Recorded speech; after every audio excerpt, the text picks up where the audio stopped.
ഒരു ഉദാഹരണം പറയണം. അപ്പം അതേപോലെ തന്നെ സാലിംക്ക് നമുക്കൊരു ക്ലാസ് എടുത്ത് ഈ കുറേ വർഷം മുമ്പ് ടെന്റ് ഉണ്ടല്ലോ, നിങ്ങൾക്ക് അറിയാലോ, റംസാൻ ടെന്റിലെ ക്ലാസ് എടുത്തപ്പോൾ എന്ത് ചെയ്തു, അവിടുന്ന് ഒരു വിഷയം എന്ത് പിടിച്ചെന്ന് പറയാം, ഞങ്ങളെ ഹദീസ് ലൈഫായ ഹദീസുകൾ എന്ത് ചെയ്യാൻ പാടില്ല, നമ്മൾ അതിനെ തള്ളാനോ അതിനെ വിമർശിക്കാനോ അത് വെറുതെ തള്ളിക്കളയാനോ പാടില്ല.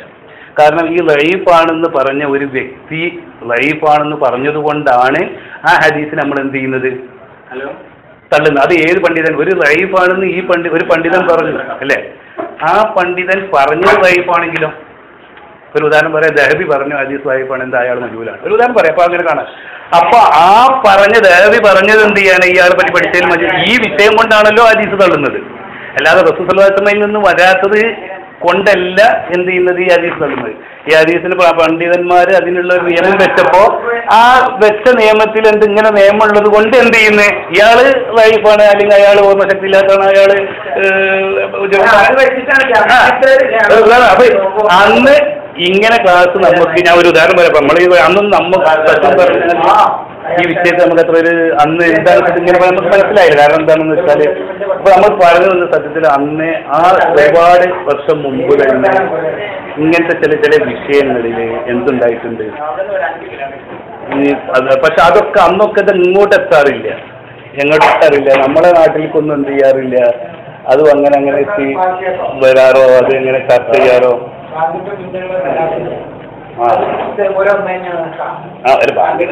പക്ഷെ ഇത് കുറച്ചൊക്കെ ഈ സഹബാന്ധം പറഞ്ഞാൽ നമ്മളിങ്ങോട്ട് പറഞ്ഞു കേൾക്കുമ്പോൾ എത്രയോ ഹദീസുകളാണ് ആ വിഷയത്തിൽ എന്തുള്ളത്, ഒരുപാട് പണ്ഡിതന്മാർക്ക് ആ വിഷയത്തിൽ എന്തുണ്ട്, ആ രാവിലെ പറ്റിയുള്ള പോയുണ്ട്. പക്ഷെ അപ്പൊ നമ്മളങ്ങോട്ട് ശരിക്കും നമ്മൾ മനസ്സിലാക്കുന്നത് പറയുമ്പോൾ അത്രയും ക്ലാസ്സുകൾ നമുക്ക് എടുത്തു തരുന്നതിൽ എന്തില്ല, നമ്മളെ മനസ്സിലേക്ക് എന്ത് ചെയ്യാണ് ഒരു ഇത് വരികയാണ്. മനസ്സിലായ എന്താപ്പത് ഇത്രയും ആളുകൾ അത് പറയുമ്പോൾ, ഒന്നോ രണ്ടോ ആളുകൾ അത് പറയാൻ പാടില്ല എന്നും പറയുമ്പോൾ ഇത്രയും ആളുകളും മോശക്കാരല്ല പറഞ്ഞവര്.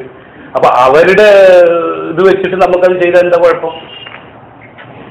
സ്വാഭാവികമായിട്ട് നമ്മൾ ഈ ചിന്തിക്കും. പറ്റും ചിലപ്പോൾ ഉസ്താദ് എന്താ പറഞ്ഞാൽ നമ്മൾ ഇങ്ങോട്ട് കേട്ട് വിടുന്നവർക്ക് ഇപ്പം അത് പ്രശ്നമില്ലെങ്കിലും ചിന്തിക്കുന്നവർ എന്ത് ചെയ്യും, അങ്ങനെ ചിന്തിക്കും. കാരണം ആ വിഷയത്തിൽ മുമ്പ് തന്നെ അവിടെ എന്തുണ്ടായിട്ട് ഇങ്ങനെ ചില ഒരു എന്താ വെച്ചാൽ മദീന യൂണിവേഴ്സിറ്റി, നിങ്ങൾക്ക് അവർക്കറിയാം, മദീന യൂണിവേഴ്സിറ്റി എന്ന് പറഞ്ഞാൽ കുറേ ആളുകൾ അവിടുന്ന് പുറത്താക്കുന്നുണ്ട്.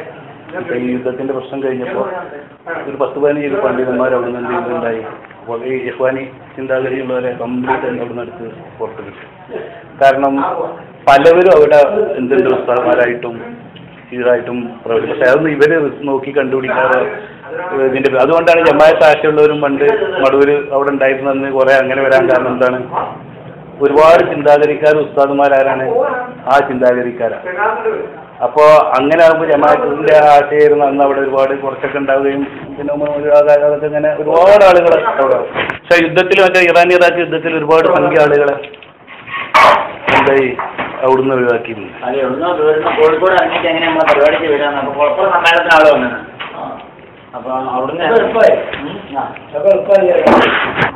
അപ്പൊ അതൊക്കെ ഇപ്പൊ നമ്മളിപ്പോ അതേ വിഷയം വെച്ചിട്ട് നമ്മൾ പറഞ്ഞിട്ടാല് ഞാനൊക്കെ ഈ വിഷയത്തിൽ ഇപ്പൊ സത്യം പറഞ്ഞാല് ഞാൻ ജബ്ബാർ മൗലവി ഞമ്മൊരു ഇത് പറയാം. ഇപ്പൊ നമ്മള് എന്താ വെച്ചാല് നമ്മള് ഒരു വിഷയത്തിൽ പഠിച്ചൊരു വിഷയത്തിൽ ഇപ്പൊ നിങ്ങൾ പറയാന്ന് വെച്ചാല് തന്നെ ഇപ്പൊ ഈ ഒരു വിഷയത്തില് നമ്മള് സത്യം പറഞ്ഞാല് ഞാൻ ഈ ജബ്ബാർ മൗലവിനായിട്ട് ഇപ്പൊ അബ്ദുൽ മുസ്ലിമൊക്കെ നമ്മൾ ഈ വിഷയം പറയാം. അബ്ദുൽ മുസ്ലിം ഫോണിലാണ് വിളിച്ചത്. പക്ഷേ ജബ്ബാർ മൗലവി 2-3 പ്രാവശ്യം ഞാൻ പോയി എന്ത് ചെയ്ത് സംസാരിച്ചിട്ടുണ്ടായിരുന്നു. വെച്ചാൽ ഈ വിഷയം എന്താന്ന് വെച്ചാൽ ഇപ്പൊ ഞാൻ ചോദിച്ചു അവരോട്, ഇപ്പൊ എനിക്കപ്പോ അവരാരും വ്യക്തമായിട്ട് മറുപടിയൊക്കെ ഞാൻ പറഞ്ഞു. ഇപ്പോ KNMO KGO എന്നൊക്കെ പറയുന്നതോ ഇപ്പൊ നമ്മളെ കേരളത്തിലെ മുസ്ലിങ്ങളുടെ ഒരു 10% പോലും ആളുകൾ മുസ്ലിങ്ങളിൽ അതിലില്ല. ഇപ്പൊ നമുക്കറിയാലോ 90% ആളുകളും മറ്റ് സംഘടനകളും മറ്റു ആളുകൾ ഇപ്പൊ നമ്മളെ പണ്ഡിതന്മാർ അംഗീകരിക്കുന്നവരും കേരള മുസ്ലിം നമ്മളതിലെ ചില ആളുകൾ ഇപ്പൊ നമ്മൾ ഏത് വിഭാഗത്തിന്റെ ആളുകൾ എത്ര ഉള്ളൂ. ഇപ്പൊ നമ്മളൊരു അക്കീദക്ക് ഒരു ഹുക്കുമ് പറയുമ്പോ ഇപ്പൊ ഞാൻ ചോദിച്ചു ഉസ്താദിനോട്, ഇപ്പൊ ഇന്ത്യ ജബർമലി ഉസ്താദിനോട് ചോദിച്ചു, ഉസ്താദെ ജിന്നിനോട് സഹായം ചോദിച്ചാൽ അതിൽ ശിർക്കല്ലാത്ത ഒരു ഇനുണ്ടെന്ന് പറയുമ്പോ അപ്പൊ അതാണല്ലോ നമ്മളിപ്പോ, അല്ലാതെ ജിന്നിനോട് പ്രാർത്ഥിക്കാൻ ഇവിടെ ആർക്കൊരു വാദം, അങ്ങനെ ഒരു വാദം കേരളത്തിലെ ഒരു മുജാഹിദിന്റെ ഇടയിൽ എന്തില്ല, ജിന്നിനോട് പ്രാർത്ഥിക്കാന്നുള്ളൊരു വാദം. പക്ഷെ ഇങ്ങനെ സന്ദർഭങ്ങളിൽ സഹായം ചോദിക്കുമ്പോൾ അതിൽ ശിർക്കല്ലാത്തൊരു സഹായത്തായിട്ടുണ്ട് എന്നാണ് ഇപ്പൊ തർക്കം. അതിന്റെ സഹായത്തായിട്ടുണ്ട് അങ്ങനെ ചില ഇതിന്റെ അടിസ്ഥാനത്തിൽ ഞാൻ ചോദിച്ചു, ലോകത്ത് കഴിഞ്ഞു പോയ, അപ്പോ ഇത് പോട്ടെ ഇതൊക്കെ 100 കൊല്ലം മുമ്പ് വന്ന ലോകത്ത് കഴിഞ്ഞു പോയ ഏതെങ്കിലും ഒരു മുഫസ്സിറോ ഏതെങ്കിലും ഒരു അഖീദത്ത് ഗ്രന്ഥങ്ങൾ എഴുതപ്പെട്ടിട്ടുള്ള ആരെങ്കിലും എവിടെയെങ്കിലും പരിശുദ്ധ ഖുർആനിൽ ജിന്നിനോട് സഹായം ചോദിച്ചാൽ ആ സഹായത്തേട്ടൽ ശിർക്കാണെന്ന് പറഞ്ഞിട്ടുള്ള ഏതെങ്കിലും ഒരു ആയത്തിന്റെ തഫ്സീറുകൾ എവിടെയെങ്കിലും നിങ്ങൾ ഈ പറയുന്നത് പോലെ ഇന്ന അവസ്ഥ ജിന്നിനുണ്ടെങ്കിൽ ആ സഹായത്തേട്ടൽ ശിർക്കാകില്ല എന്ന് ലോകത്തൊരു തഫ്സീറുമില്ല. കാരണം നമ്മളിപ്പോ KNM എന്ന് പറഞ്ഞു, KGU എന്ന് പറഞ്ഞു, ഉമർ മൗലവി എന്ന്, അതൊക്കെ നമ്മുടെ വിഷയത്തിൽ നമ്മൾ 10% മുസ്ലിങ്ങളുടെ വിഷയമാണ്, അതല്ല. പക്ഷേ ഇത് അക്കീദയുടെ വിഷയമാണ്. ജിന്നിനോട് ലാത്തനോട് സഹായം ചോദിച്ചാൽ, ഹുസൈൻ നബിയോട് ചോദിച്ചാൽ, ഈസാ നബിനോട് ചോദിച്ചാൽ, മനാത്തിനോട്, അതുപോലെ തന്നെ ഇബ്രാഹിം നബിയോട്, ഇതൊക്കെ നമ്മൾ ശിർക്കാന്ന് പറയുമ്പോൾ ആ അതിന്റെ കൂടെ കൂട്ടിയ ജിന്നിനെ ഏതെങ്കിലും അവസ്ഥയിൽ ഒഴിവാക്കപ്പെട്ടിട്ടുണ്ടോ? ഞാൻ ഇയാളോട് ചോദിച്ചു, സുലൈമിനോട് ചോദിച്ചു, ഞാൻ സുഹൃത്തുനോട് ചോദിച്ചു, പലർക്കും വ്യക്തമല്ല. മൗലവി അല്ല മൗലവി എനിക്ക് അങ്ങനെ പറഞ്ഞു തന്നിട്ടുണ്ടെങ്കിൽ ഏതാണ് തഫ്സീർ? കാരണം ഇതൊരു അക്കീദയുടെ വിഷയമാണ്, മുസ്ലിമും കാഫിറും വിഷയമാണ്. ഇത് ഒരു ചെറിയ വിഷയമല്ല, കയ്യോട്ടോ പൂനൂത്തോ കൂത്തുപറാത്തണമെന്നല്ല. കാരണം ഇസ്ലാമിനോട് പുറത്തു പോകും. എന്ത് ഒരു കർമ്മം ചെയ്യണ്ടല്ലോ, എന്തിന് ഒരു കർമ്മം ചെയ്താലാണ് ശിർക്കാവുള്ളൂ എന്നുള്ളത് നമ്മൾ ഇസ്ലാമിലില്ലല്ലോ. ആ ചെയ്യുന്നത് ശിർക്കല്ലെന്ന് വിശ്വസിച്ചാലും ശിർക്കാണ്. ഒരാള് ഗുരുവായൂരപ്പ രക്ഷിക്കണേന്ന് വിളിക്കുന്നത് ശിർക്കല്ല എന്ന് വിശ്വസിച്ചാലും ശിർക്കാണ്. അപ്പൊ എനിക്ക് ജിന്നിന്റെ വിഷയത്തിൽ ശിർക്കല്ലാത്ത വല്ല തേട്ടുണ്ടോ? ഞാൻ സത്യം പറയും. പക്ഷെ നിങ്ങൾ KGU പറഞ്ഞു, അതൊക്കെ നമ്മളതൊന്നും ഇസ്ലാമിൽ തെളിവല്ല. KGU ഇസ്ലാം പരിശുദ്ധ ഖുർആനിലോ ഹദീസിലോ ആരെങ്കിലും ഒരു മുഫസ്സിറോ എവിടെയെങ്കിലും ഒരു ഖുർആനിലെ തഫ്സീർ എഴുതി കൊടുത്ത് അക്കീദയുടെ ഗ്രന്ഥങ്ങൾ എഴുതിയ ആരെങ്കിലും പരിശുദ്ധ ഖുർആനിൽ മുഴുവനും ഞാൻ പഠിച്ചുകൊടുത്തോളം, ഞാൻ കണ്ടുകൊടുത്തോളം ശിർക്കാന്നേ ഉള്ളൂ. അതിന് ശിർക്കല്ലാത്ത ഒരു ഇനം ജിന്നിന്റെ സഹായത്തേട്ടത്തിൽ ഞാൻ കണ്ടിട്ടില്ല. നിങ്ങളാരും കൊടുക്കും. മൗലവിനോട് 2 പ്രാവശ്യം ഉസ്താദിനോട് ചോദിച്ചു, സാറിന് ആദ്യം ഞാൻ തഫ്സീർ നോക്കട്ടെ, എന്നിട്ട് ഞാൻ പറഞ്ഞുതരാം. പിന്നെ ഞാൻ ചോദിച്ചപ്പോൾ പറഞ്ഞു എനിക്ക് സമയമില്ല. 3ാമത് പിന്നെ അവോയ്ഡ് ചെയ്തു. കാരണം അപ്പം ഞാൻ പിന്നെ മൗലവിനോട് ചോദിച്ചു, സുഹൃത്തുക്കളോട് ചോദിച്ചു, അതുപോലെ ഇയാളെ വിളിച്ചു, നമ്മളെ ഷാഫിസലാഹിനെ വിളിച്ചു, അതുപോലെ സൽമാൻ ബാറ്റിൻ്റെ നമ്പറുള്ളവരൊക്കെ വിളിച്ചു വരെ. അതുപോലെ ഇവനെ വിളിച്ചു, ഇവരെ നമ്മൾ അൻസാരിനെ വിളിച്ചു, പലപ്പോഴും നിങ്ങൾക്ക് അറിയാതെങ്കിലും ദിവസം. കാരണം നമുക്ക് തെളിവ് അതാണ്. അല്ലാതെ ഇവരാര് പറഞ്ഞു, ഇവരൊന്നും സുസൈഡ് സലഫി, അബ്ദുറഹ്മാൻ സലഫി, ഇവരൊന്നും ഇസ്ലാമിൽ തെളിവല്ല. അവർ പറയുന്ന ആ ആദർശത്തിന് ഏതാണ് തെളിവ്? അവർ പറഞ്ഞ് ഞങ്ങൾ ഉള്ളിടത്തോളം തഫ്സീറിലൊന്നും ഞാൻ കണ്ടിട്ടില്ല. ഞാൻ ചോദിച്ചു ഇവനോട്, അവരോട് സാധാരണ നിങ്ങൾ ഒരുപാട് ഷാഫി ഗ്രന്ഥങ്ങളൊക്കെ പതറും അതിലെവിടെയെങ്കിലും അക്കീദ വിശദീകരിക്കുന്നിടത്തെങ്കിലും ഉണ്ട്? ഞാൻ കണ്ടിട്ടില്ല ഇതുവരെ. അപ്പം ഞാൻ ചോദിക്കുന്നത് ജിന്നിനോടുള്ള പ്രായപ്പെട്ട ശിർക്കല്ലേ? ശിർക്കല്ലാത്തവരിന് അത് അപ്പോൾ എന്നോട് പറഞ്ഞു, അത് അനസ് പറഞ്ഞു, കായക്കൊടി പറഞ്ഞു, ജമിയത്തുൽ ഉലമ പറഞ്ഞില്ലേ. അതൊന്നും നമ്മുടെ അക്കീദും അതൊക്കെ നമ്മൾക്ക് ആരെങ്കിലും വിശ്വസിക്കുന്നവർക്കല്ലേ പറ്റിട്ടാണ്. ഇസ്ലാമിൽ അതിൻ്റെ വിധി എന്താ? അപ്പൊ സുഹൃത്തുക്കളോലും എന്നോട് പറഞ്ഞു, ഇത് ജബ്ബാർ മദീനിനോട് ഒന്നും കൂടി ചോദിക്കുക. ഇത് പറഞ്ഞത് ശരിയാണ്, ഒരു ഗ്രന്ഥത്തിൽ ഞാനും കണ്ടിട്ടില്ല. യാ ഇബാദുള്ള ഐനി എന്ന് പറഞ്ഞ ഹദീസിന്റെ ഞാൻ ചോദിച്ചപ്പോ ഈ യാ ഇബാദുള്ള ഐനിനെ ഞാൻ സംസാരിച്ചു. യാ ഇബാദുള്ള ഐനി എന്ന് പറഞ്ഞ ഹദീസിന്റെ അടിസ്ഥാനത്തിൽ ഞാൻ പറഞ്ഞ ഹദീസും 1400 വർഷം മുമ്പുള്ളല്ലേ, എങ്കിൽ ഈ ഹദീസിന്റെ അടിസ്ഥാനത്തിൽ ആ ജിന്നിനോടുള്ള സഹായത്തെ ശിർക്കാകില്ല. ഏതിന്റെ നിബന്ധന? ഈ യാ ഇബാദുള്ളയിലെ നിബന്ധന ഉള്ള ജിന്നാണെങ്കിൽ എന്ത് വരില്ല, അതിൽ ശിർക്ക് വരില്ല എന്നുണ്ടോ എന്ന് ചോദിച്ചു. കാരണം ഉണ്ടെങ്കിലും എന്ത് ചെയ്യുക? കാരണം ഇതൊരു അക്കീദ വിഷയങ്ങൾക്ക് ശരിക്കും പറഞ്ഞു തരണം. കാരണം എന്താണ്, നമ്മൾ മുജാഹിദായപ്പോൾ എന്താ പറഞ്ഞത്, ഗാന്ധിപുരം കൊട്ടപ്പുറത്ത് മുസൽമാൻ അർസലിന് ഓതിപ്പോൾ നമ്മൾ പറഞ്ഞ എന്താണ്, മുസൽമാൻ അർസലിന്റെ അർത്ഥം അതല്ലാതെ കിട്ടില്ല, മരിച്ചവരോട് ചോദിക്കാന്നുള്ള നേർക്ക് നേരൊക്കെ വിളിച്ചാൽ കിട്ടും. പക്ഷെ ലോകത്ത് ഒരു തഫ്സീർ എന്ത് ചെയ്തിട്ടില്ല, ആ ആയത്തിന് വിശദീകരിച്ചിട്ട് ഒരു മുരിശേരി വിളിക്കാൻ എന്തായിട്ടില്ല, തെളിവാക്കിയിട്ടില്ല, അതിൽ നിന്നും അത് കിട്ടിയിട്ടില്ല. അതേപോലെ തന്നെ അല്ലേ ജിന്നു. എന്താണ് ഇപ്പം ഇതിന് നമ്മൾ പറയേണ്ട ഒരു തെളിവ്? ഞാൻ ഒരു ഉദാഹരണം അപ്പോൾ അങ്ങനെ ഞാൻ ചോദിച്ചു, ഞാൻ പറഞ്ഞു കൊടുത്തത് മുഴുവനും. അപ്പോൾ അവർ പറഞ്ഞാൽ ഒരു തഫ്സീറിലും ഇല്ല. ജിന്നുമായി ബന്ധപ്പെട്ട് പരിശുദ്ധ ഖുർആനിൽ ഇറങ്ങിയ തഫ്സീറുകൾ മുഴുവനും കൽപ്പന ആമാണ്. ഇത് ജിന്നിനോട്, അമ്പിയാക്കളോട്, ഔലിയാക്കളോട്, ജിന്നിനോട്, ഉസൈമനോട്, ഇസ്ലാം അങ്ങനെ കൊടുത്തിട്ടുള്ളൂ. അതിന് ഇന്ന ജിന്നിന് എന്ത് ചെയ്തിട്ടില്ല, ഖാത്താക്കി മാറ്റിയിട്ടില്ല. മാറ്റിയിട്ടില്ലെങ്കിൽ എന്താണ് അത്? ആമായിട്ടുള്ള ശിർക്കിന്റെ കൽപ്പനയാണ്. അത് ഇന്ന് ഹദീസുകളിൽ നിന്ന് വന്ന ഇന്ന് ഹദീസിന്റെ അടിസ്ഥാനത്തിൽ എന്ത് ചെയ്തിട്ടില്ല, മാറ്റിയിട്ടില്ല. ഉണ്ടെങ്കിൽ ഇപ്പൊ തഫ്സീറുകളൊക്കെ ചർച്ച ചെയ്യുന്ന വിഷയം എന്ന് പറഞ്ഞപ്പോൾ ജലാനിയിലേക്ക് റസൂലുള്ളാഹിയുടെ വിവാഹത്തിന്റെ വിഷയമായിക്കോട്ടെ, സുലൈമാൻ നബി അലൈഹി ഇസ്ലാമിന്റെ ബൽക്കീസിന്റെ വിഷയമായിക്കോട്ടെ, അതുപോലെ യൂസുഫ് നബി അലൈഹി ഇസ്ലാമിന്റെ വിഷയമൊക്കെ പറയാൻ പാടില്ലാത്ത ചരിത്രങ്ങളാണ്. എന്തെന്ന് പറഞ്ഞു? അതെ, നിങ്ങൾ സത്യം പറഞ്ഞാൽ എന്നോട് പലരും ചോദിച്ചത്. ഇപ്പൊ ഞാൻ ഈ ചോദ്യം ചോദിക്കുമ്പോ സത്യം പറയാം, എന്നോട് ഈ ചോദ്യം ചോദിക്കുമ്പോ പല ആളുകളും എന്നോട് ചോദിച്ചാൽ തീർച്ചയായിട്ടും നമ്മൾ പറയണം. എന്നോട് ഞാൻ ഈ വിഷയം ആരോട് സംസാരിച്ചാലും അവരൊരൊറ്റ ചോദ്യം എന്നോട് ചോദിച്ചിട്ടുള്ളൂ, ജിന്ന് ഭൗതികമാണോ അഭൗതികമാണോ? അല്ല, തീർച്ചയായിട്ടും നമ്മളത് പറയാം. ഞാനപ്പോൾ എന്ത് ചെയ്തു, ഞാൻ അതിന് സത്യം എന്റെ അറിവ് വെച്ച് ഞാൻ ചോദിച്ചപ്പോൾ ഈ വിഷയത്തിൽ പരിശുദ്ധ ഖുർആനിന്റെ ഈ ആയത്തിന്റെ അടിസ്ഥാനം, ഏതെങ്കിലും ഒരു ആയത്തിന്റെ അടിസ്ഥാനത്തിൽ നമുക്കറിയേണ്ടത് എന്താണ്, ജിന്നിനോടുള്ള സഹായത്തേട്ടത്തിൽ ശിർക്കല്ലാത്തൊരു ഇനം ലോകത്ത് ആരെങ്കിലും പറഞ്ഞതായിട്ടുണ്ടോ? ഏത് ജിന്നുമായി ബന്ധപ്പെട്ട സഹായത്തേട്ടത്തിൽ ശിർക്കല്ലാത്ത ഒരു ഇനുണ്ട്. ഇപ്പൊ ബദരീങ്ങളെ മുന്നിച്ചൊക്കെ അതല്ലെങ്കിൽ വിഗ്രഹങ്ങളോട് പ്രാർത്ഥിക്കുന്ന വിഷയത്തിൽ, സഹായം ചോദിക്കുന്ന വിഷയത്തിൽ ഏതെങ്കിലും ഒരു വിഗ്രഹം അതിൽ പെടാത്തതായിട്ടുണ്ടോ? ഇല്ല. മുഴുവൻ വിഗ്രഹങ്ങളും എന്തുണ്ട്? ശിർക്കിലെന്നെയാണ്. ആരാണ് ജിന്നിനോട് സഹായം തേടുന്നത് ശിർക്കല്ല എന്ന് പറയുന്നത്? തീർച്ചയായിട്ടും അതാണ് നമ്മൾ, കാരണം ഇത് നമ്മൾ അറിഞ്ഞുകൊണ്ട് ഞാൻ പറയാം. ജിന്നിനോട് പ്രാർത്ഥിക്കണം എന്ന് ഒരാൾക്കൊരു വാദമില്ല, എന്ന് എനിക്കും വാദമില്ല. സഹായം തേടണമെന്നും പറഞ്ഞിട്ടില്ല, ഇല്ല. കാരണം ഞാൻ ആ വിഷയമായിട്ടുള്ള അത്ര ഞാൻ പറഞ്ഞേ, ഒരാൾക്കും ജിന്നിനോട് സഹായം തേടണമെന്നുള്ള വാദമില്ല.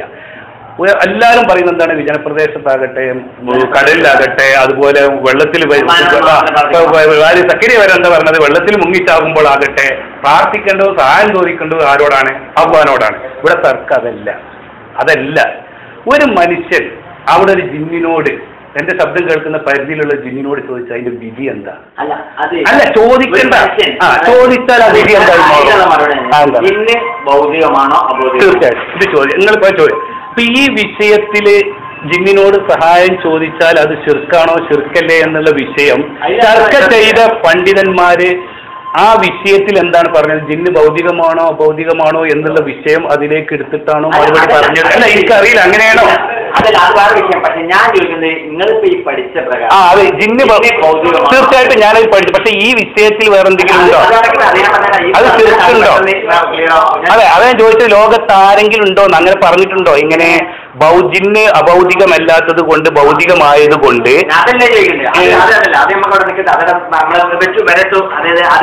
അപ്പൊ അതേ ജിന്ന് ഭൗതികമാണ്. അതെ, ജിന്ന് ഭൗതികമാണ് എന്നുള്ളത് കൊണ്ട് ഈ ആയത്തിൽ ശിർക്കല്ലാന്ന് പറഞ്ഞിട്ടില്ല.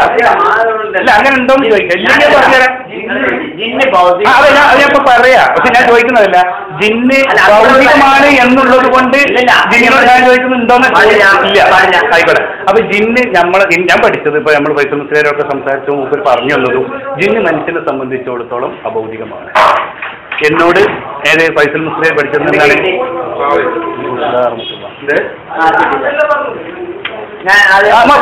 മനുഷ്യനെ സംബന്ധിച്ചിടത്തോളം ജിന്ന് അഭൗതികമാണ്.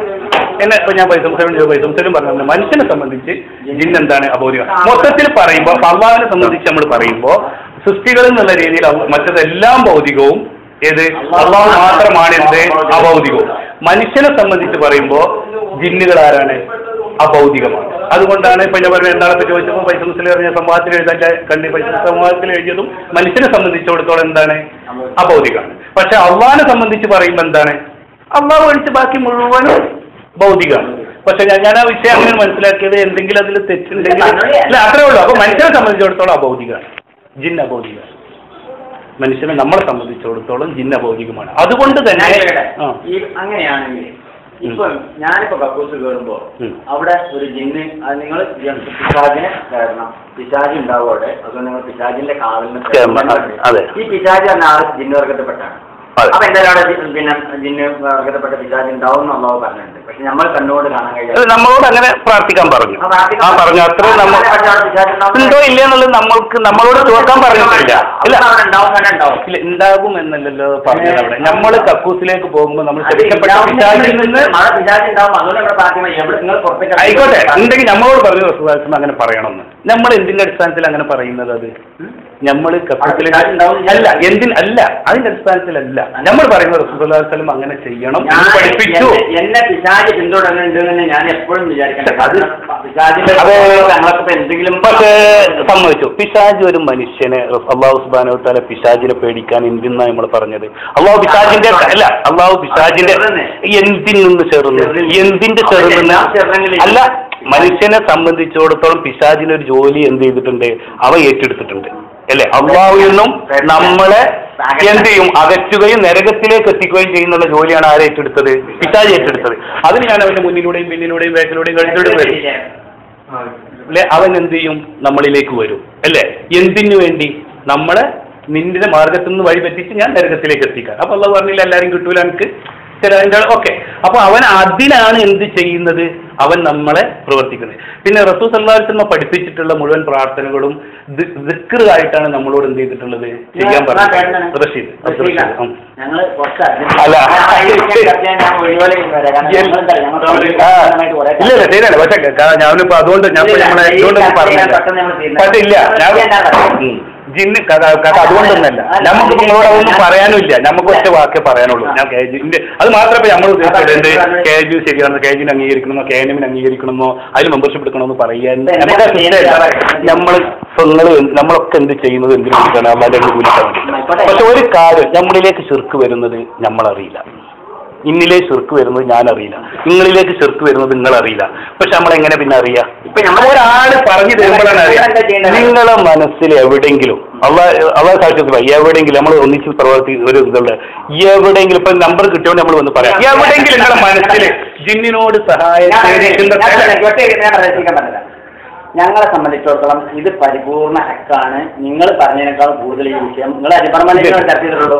ഒരുപാട് ആളുകൾ പെട്ടെന്ന് ആയിക്കോട്ടെ. എനിക്ക് പറയാനുള്ള ഞങ്ങൾക്ക് കുറച്ച് സൗകര്യം നമ്മൾ പോവാം. ഒന്നുമില്ല, വാക്ക് പറയാനുള്ളൂ. ഞാൻ പോവാണ്. ഒറ്റ വാക്ക്, നിങ്ങളെ മനസ്സിൽ എവിടെയും എന്തില്ല ഞങ്ങൾ അല്ലല്ല, അങ്ങനെയല്ല, അങ്ങനെയല്ല. നിങ്ങളെ മനസ്സിൽ എവിടെയും ജിന്നിനോട് സഹായം ചോദിച്ചാൽ അതിൽ ശിർക്കില്ലാത്തൊരു ഇനുണ്ട് നിങ്ങൾ വിചാരിക്കരുത്. ഒരാള് കാക്ക പറഞ്ഞു, ഒരാള് അതിനെ പറഞ്ഞതായിട്ട് നിങ്ങൾ തെളിയിച്ചു തരികയാണെങ്കിൽ നമ്മൾ ഇതൊരു അക്കീതയുടെ വിഷയമാണ്. നിങ്ങൾ തെളിയിച്ചു തരണം.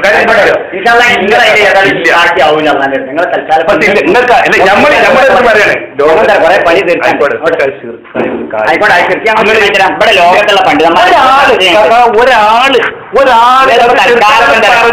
നമുക്ക് പഠിപ്പിച്ചു ഞങ്ങൾ പണി മുട്ടയാണ്. കാരണം നമ്മളിങ്ങനെ കൊടുത്തതുകൊണ്ട് മാത്രം എന്ത് ജിന്നിനോട് പറഞ്ഞാൽ മാത്രം നിങ്ങൾക്ക് വേണമെങ്കിൽ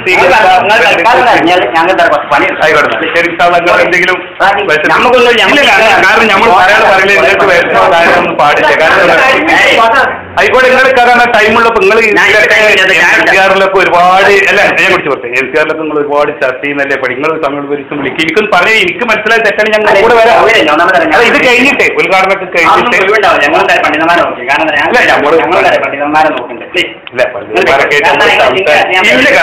നമ്മൾ പൈസ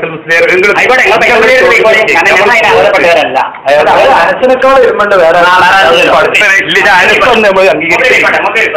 ആയിക്കോട്ടെ ഇല്ല കഥ. നിങ്ങൾ ആ നമ്പർ കൊടുത്തപ്പോൾ നമ്മൾ പറഞ്ഞു ജിന്നിനോടുള്ള എല്ലാ അതില്ലാതൊരു വിശ്വാസം മനസ്സിലുണ്ടെങ്കിൽ KNM ദീനിന്ന് പറഞ്ഞാൽ KMNക്ക് നമ്മൾ അംഗീകരിക്കുന്ന KNM-ആയിട്ടുള്ള ബന്ധപ്പെട്ടതല്ല. അതൊന്നുമില്ല. അതൊക്കെ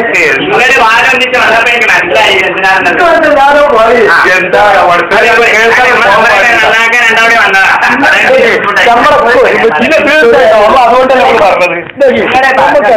ഇത്രയും ദൂരം വന്നിട്ട് നിങ്ങളോട് എനിക്ക് പറഞ്ഞത് എനിക്കറിയാത്തത്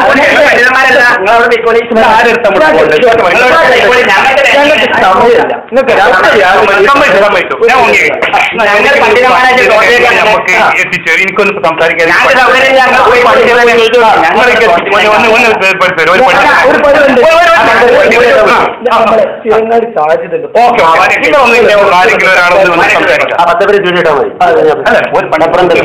നമുക്ക് സംസാരിക്കാൻ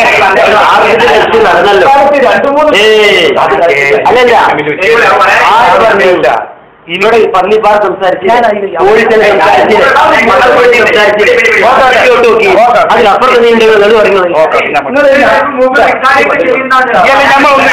കാരണം എന്താ അറിയോ, ഇങ്ങക്ക് സംസാരിക്കാൻ താല്പര്യമില്ലെങ്കിൽ നമ്മൾ പറയും.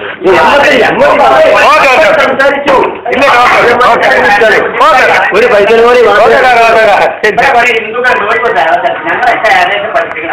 ശരി ശരി നിങ്ങളെ മനസ്സിൽ വെച്ചിട്ടുണ്ടെങ്കിൽ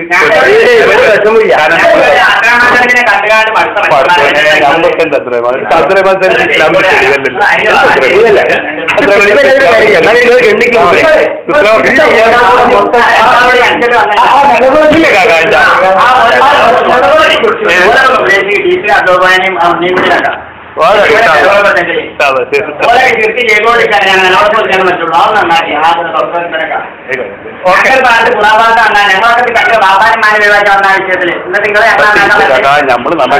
തെറ്റാണെങ്കിൽ നിങ്ങൾ പറഞ്ഞിരുന്ന പറഞ്ഞേ നമ്മൾ പഠിച്ചതാണെങ്കിൽ ഇല്ല നിങ്ങൾ പഠിച്ചാൽ നമ്മൾ അംഗീകരിക്കും ഇവിടെ നിങ്ങൾ ഞങ്ങളുടെ അരികത്ത് പോയിട്ട് നന്നല്ല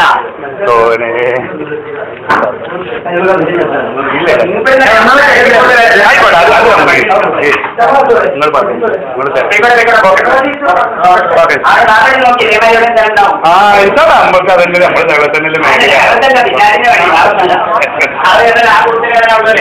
ഇല്ല കാര്യം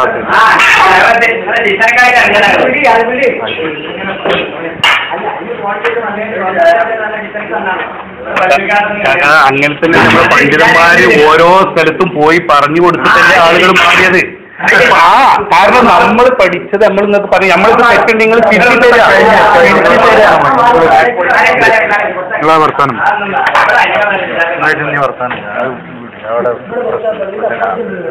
ആളുകൾ ഇങ്ങനെ ചൂടായാലും ഇപ്പൊ നമ്മൾ എന്താ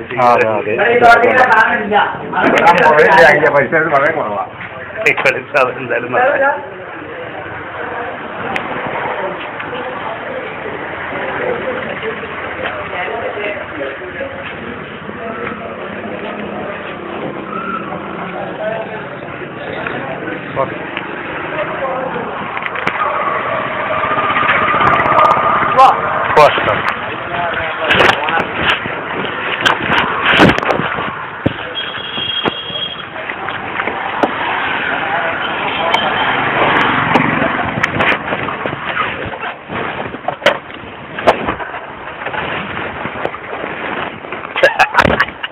ഇത് കണ്ടജി ഇത്രയേ ഉള്ളൂ. കണ്ടാവോ ഇതൊക്കെ ഒരു ചോദ്യത്തിന്റെ മുന്നിൽ പോലും മറുപടി പറയില്ലാതെ എന്താ ഇത്. ഞാൻ ആദ്യം എന്തായി എന്നോട് പറഞ്ഞില്ലേ എന്ത് ഇത് അവസാനം അവിടേക്കെത്തുള്ളൂ. അവർക്കിത് അവർക്കതിന് മറുപടി ഇല്ലാത്തത് കൊണ്ടാണ് പതിനായിരം മുൻപ് എന്ത് ചെയ്യുന്നത് നമ്മൾ ഒഴിവാക്കുന്നത്.